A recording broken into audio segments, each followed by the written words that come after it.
sommes en territoire de Rutshuru après 3 jours d'affrontement entre l'AFC M23 et les Wazalendo du CMC bar FDP. Les combats ont provoqué des déplacements des civils. Reportage de votre média.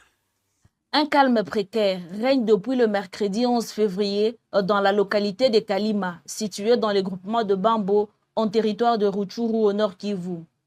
Après 3 jours d'affrontements d'une rare intensité, les armes se sont tues, laissant derrière elles une population traumatisée et des villages marqués par la peur. Les combats ont éclaté le 8 février dernier.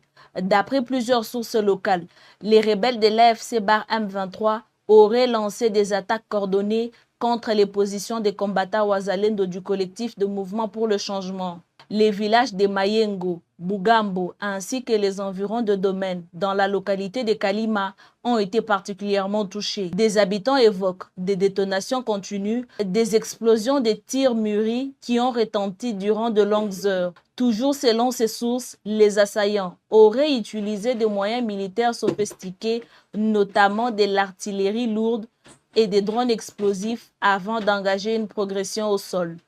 Une offensive qui visait manifestement à reprendre le contrôle de cet axe stratégique. Face à cette avancée, les Wazalendo affirment avoir organisé une riposte soutenue. Les échanges de tirs se sont intensifiés, transformant plusieurs villages en véritables zones de combat. Après plusieurs heures d'affrontement, les combattants locaux auraient réussi à contenir l'attaque et à repousser les rebelles sur les différents fronts. Aucune source officielle ne communique pour l'instant un bilan précis des pertes humaines ou matérielles. Au-delà du front militaire, ce sont surtout les civils qui payent les prix de ces violences répétées.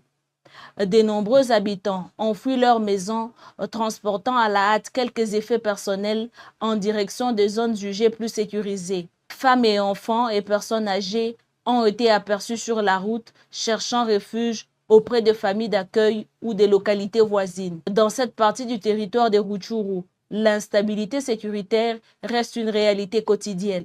Les populations déjà fragilisées par des années de conflits vivent dans une angoisse permanente d'une reprise des hostilités.